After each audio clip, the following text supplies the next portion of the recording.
Hi, everyone. So nice to see you all here today. Really excited about this session. I am someone who's applied to a bunch of different grad school programs, so I know exactly how some of you might be feeling right now, and just wanted to have this time to host, allow you all to ask questions. Just for like a little bit of a background, my name is Anjali Sharma. I went to Duke University. I studied public policy with minors in neuroscience and economics. After graduation, worked at McKinsey for the last 4 years and applied to grad school last cycle.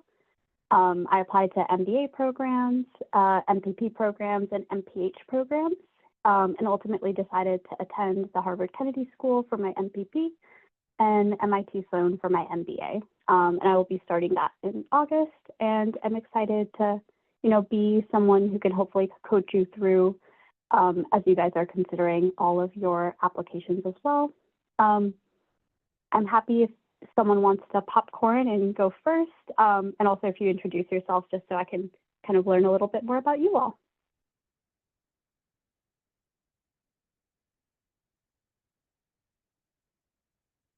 Hi, how are you? Good. Yeah, my name's Manish. I recently graduated from UVA this past May, and I'm thinking about applying to like more global scholarships or scholars programs like Schwarzman and Mhm. like Cambridge, Oxford. And I also want to apply to like MPH and MBA later on, but that's like 4 or 5 years down the line. So just want to hear Mhm. your thoughts on like, just with like scholarships. I saw that you've won a couple of scholarships in your bio for Leland. So how is that process while you while you're applying, like how do you go about applying to scholarships as well, and like how is that whole process for you? Yeah, so I think a lot of the schools that I applied to had scholarships that they were offering at the time. Some schools, when you're applying to them, the scholarships deadlines are a little bit earlier. So a lot of the MPH programs, for example, their deadlines might be January 15th. But if you want to be considered for a scholarship, it's like closer to December 1st. And then you get put into like a priority list.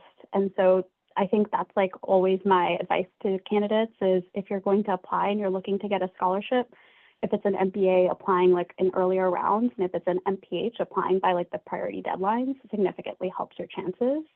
And obviously like showing like interest in the school also definitely helps. Awesome, thank you.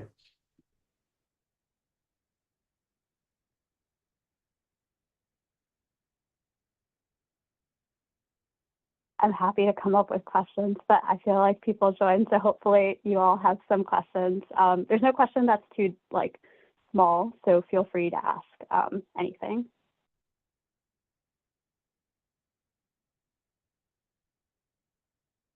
I have another question if that's okay with you.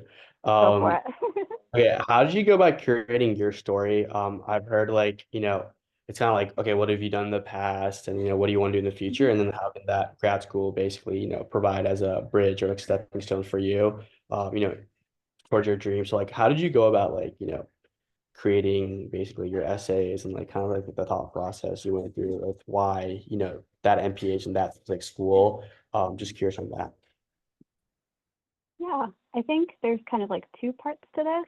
So like part one is like taking the time to like introspect of like why exactly you're applying to that degree or like specifically for you, maybe like some of the scholarships that you're looking into and thinking about like what are the whole like list of experiences that you really have. And then the other part is doing research into like the schools and the programs. So different schools will make it quite clear through their like curriculum, through their like mission, through like what they emphasize in a lot of the like admission events, what they value, and just making sure that you're selecting stories that really like highlight some of those skills and where you can see that there's like an overlap. So I think that's kind of the biggest piece of like advice or the way that I thought about it. So it does take a little bit of work of knowing your collection of stories and also thinking about what the schools value.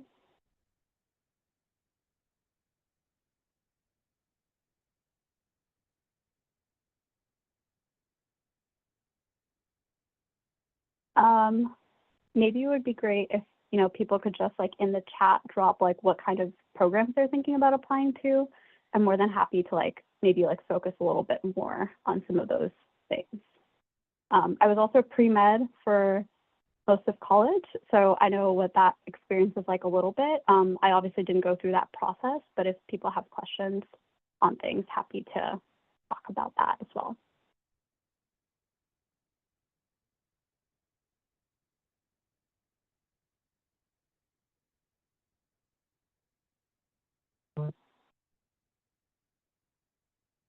I think one thing that can often be like an overlooked part of like all of the grad school process is the letters of recommendation.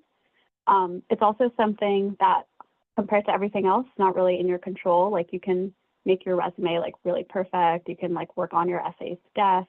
But the letters of recommendation is kind of the hardest part because it's something that you can't really control. So thinking about like the people who you're going to choose is often like something that people find daunting.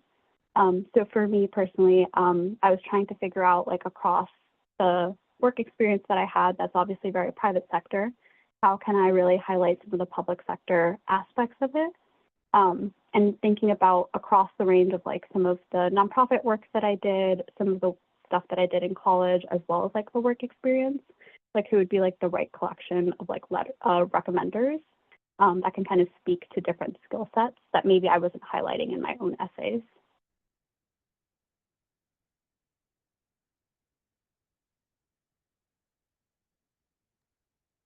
Quick question on like just Mhm. organizing. I feel like it's a daunting process. Obviously, it takes like a good year. How did you go about like organizing everything? And just overall process, like your mindset, throughout the whole process. Like how I'm sure like it's an exhausting process overall. Just curious on that. Yeah, I think I'm a little bit of a type A person, so that was a little it worked out in a helpful way. I will say I tried to like break out things into like smaller chunks because I think if you think about application overall, it's quite daunting. But if you think about like, hey, by end of August, I really want to be done with like my GMAT or my GRE, and by the end of September, I want to have like all of my letters of recommendations in, and kind of like thinking of it in like bigger steps and then like working backwards of like what are like the smaller micro steps you kind of need to take. So for example, for the GMAT, like do you need to like have test prep? Are you happy with your like practice tests? Like do you feel like you are ready to rock it? Same thing with like the essay. Do you already know like what topic you want to write about, or do you think it's going to take a few iterations? So kind of those are some of the ways that I would think about like segmenting things. And obviously there's things that are in your hands, like the essay and resume, like you could take more time and like spread it out, but like letters of recommendation or the GMAT, you probably want to get done like earlier on. So you know like what you have to work with and can think of your like school selection kind of in that realm as well. Thank you. Yeah.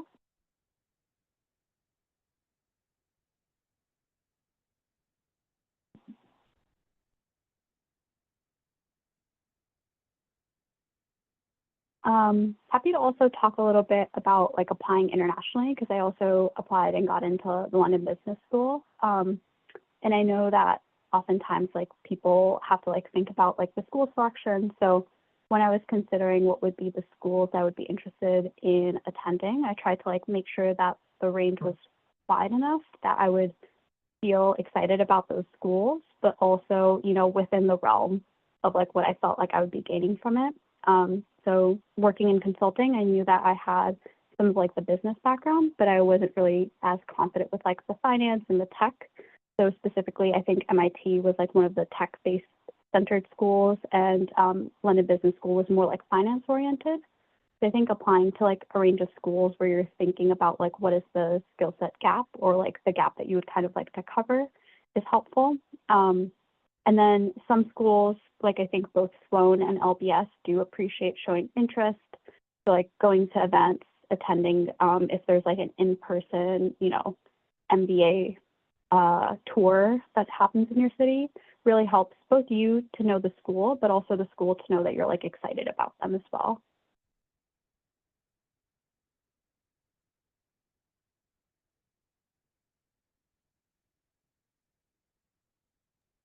Coming from like a business background, so definitely a very traditional background, and Hmm. hopefully applying like an MBA 5 years from now, how would you like recommend distinguishing yourself? I mean, I'm sure like a lot of people from MBB apply to MBA programs, and they're all super competitive.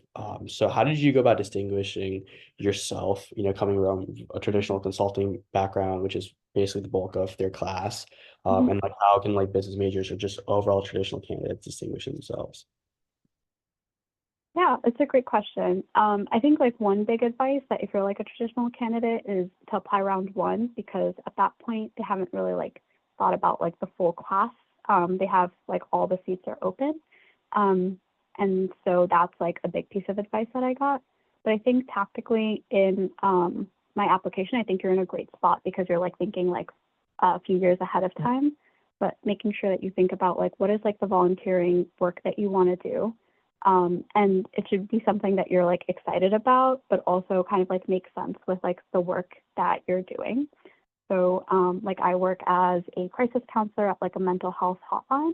And I think that really was something that helped me as I was thinking about like the public health work that I wanted to do or the health policy work I wanted to do. And I think it helped me like add more depth to some of the essays that I wrote.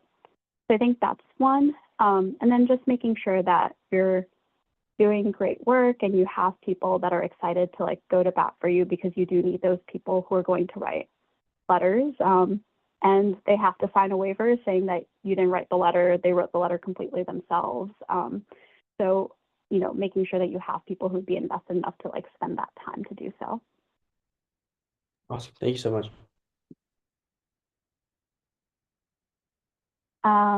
Okay. Someone messaged me, what are some common mistakes that I see applicants that I coach make, and how can people avoid them? I think, not to harp on this, but waiting too long to take your test is one.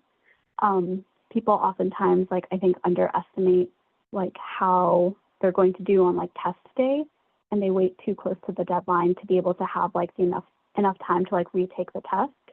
So if, let's say, you want to apply round one and the deadlines are in September, waiting until August, like the end of August, might be a little bit late if that's your first time taking like one of the tests. Maybe like thinking about taking it in July or, pushing your round one to like a round two deadline might make more sense just to make sure that you can get the best test score possible. Oftentimes test scores do really help with like the scholarship money that people are able to get and obviously your admission chances in general. So I think that's one of the things that you can hopefully avoid.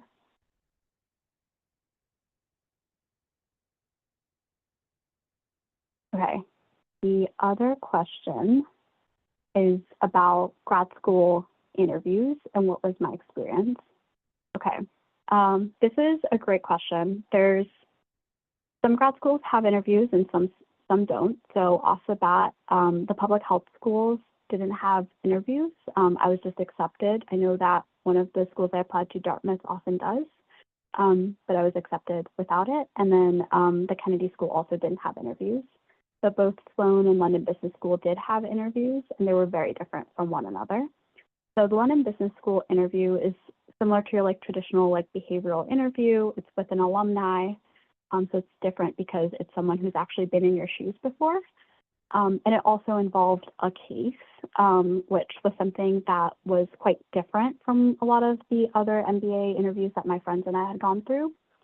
So I think that was something that was interesting. And they generally, like the case that I got was relevant to the industry that I was interested in. So it was like more tailored around like the essays and stuff that I'd written. So it showed like the alumni like took the time to look through my profile and stuff beforehand. For the Sloan interview, it was definitely a lot more, it was shorter. It was very like to the point. It was 30 minutes with someone who'd like worked in admissions, and we just kind of went back and forth with some of the questions that they had. It was a little bit more intense. And so I think that knowing the type of MBA interview that you're going to have, like who it's going to be with, whether it's an alumni or an admissions, can really like also help you in asking like better questions when you get to that portion of your interview process. You spoke on like how having like a great GMAT or GRE score is a component of scholarships and applying early deadlines. But what do you think, like, from your class at Harvard so far, and those that have gotten scholarship versus those that haven't gotten, like, what sets them apart, especially? Um, it's really interesting. I think oftentimes, like the way I think scholarship has probably worked out is to attract people who are like pretty unique and different. Maybe they have like a plethora of options and the school is like excited to kind of make sure that they select them. Obviously, if you have like multiple schools that offer you scholarship, you can kind of uh, see if your dream school will like match a scholarship that another school has offered. But I often think that that's kind of the way that schools approach it. And I do think that because oftentimes like rankings are based on like both like GMAT and GPA, those kinds of things, like the harder test scores and stuff, that ends up being like a bigger determinant of whether or not you're going to get a scholarship or not.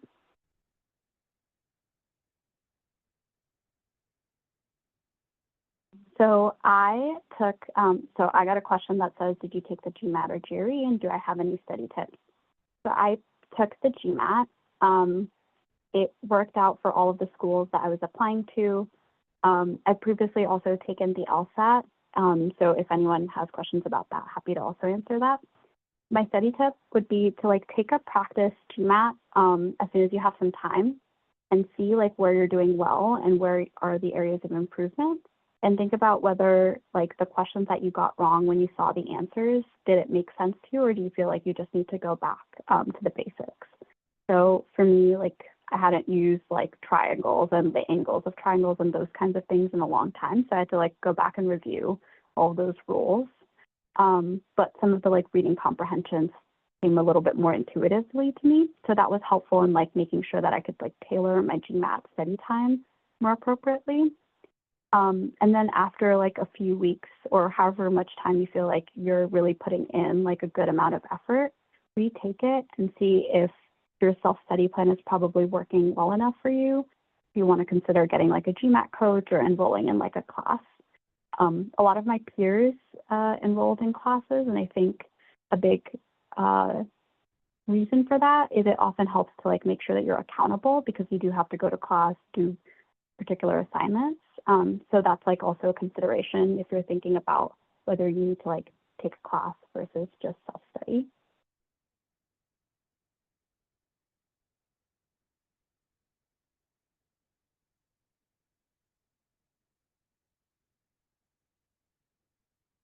Any other questions?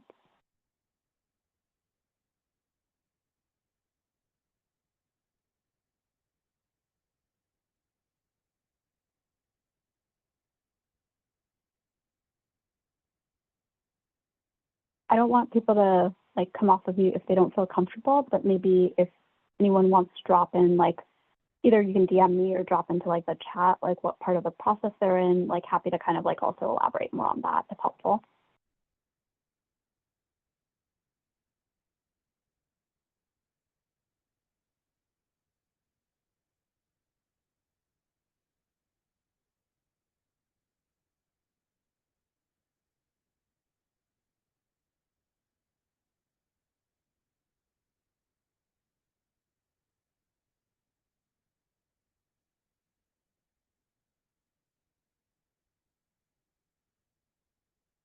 Great. Okay, I got one more question that says, how can people support recommenders that they ask write letters? This is great because one of the people who I asked to write a letter was like, quite high up and in like the volunteer organization I was working with. And what I found helpful was to look at the questions that they're going to be asked by the school. Often schools have like specific questions that each letter of recommender needs to answer. Unlike if you apply to like the college in the US where there's like a common app and letter recommenders just write like one letter that goes to multiple schools. Each of the schools asks the letter writers to write like specific letters that answer specific questions. there are like often like a few like components that are like pretty consistent. So there's like a chart where they have to rank, the candidate. So it would be, how highly would you recommend them? How do you feel their leadership skills are? And it's like 1 to 5. But there are also like 2 open-ended questions that they have to answer. Oftentimes, like one of them is about like a piece of feedback that they gave you and how you like responded to it. And another is like a bit more open-ended about just like how are they like compared to peers. What I found was helpful was like taking some time to like think about our relationship and like where I felt like they did provide me a piece of feedback and taking some like writing down some bullets and sending it over to them, just so that they had like a place to kind of like start off from. Obviously, you should consider like your relationship with your letter of recommender if they're going to feel like that's appropriate or if they're going to feel like that's not necessary. But I think that helps for people to at least like kind of get started and feel like you've taken the time to like introspect on some of the questions and answers. And also just like reminding them like when the deadlines are, because obviously this is something super important to you, but is not necessarily like always the top of the mind for them, although they are excited to support you. So just making sure like in your initial conversation to ask them like when would they like to be reminded, whether that's like a month out, a few days out, and like how. And I found that to be really helpful. Also avoid stress from like the last minute if a letter of recommender hasn't like sent in all this submission material. Okay, I see one more question about how can we talk about lower grades in your application. So I happy to also like if you like want to get more coaching on this, talk about this specifically, but I had like one lower grade that I wanted to like also call out in my application. So there's often a section which says like if you have something that you want to like share, like please take this like space to share it. And that's often a good place, like if you had like a bad semester, like a bad grade, like let's say you had like disciplinary action during college or something, to take the time to like write about it there and just, be short, but like be upfront about like what happened as well, just to make sure that people understand that you've kind of like grown from that.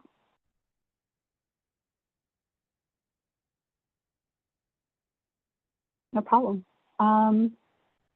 Any other questions? Otherwise, we will probably wrap up shortly.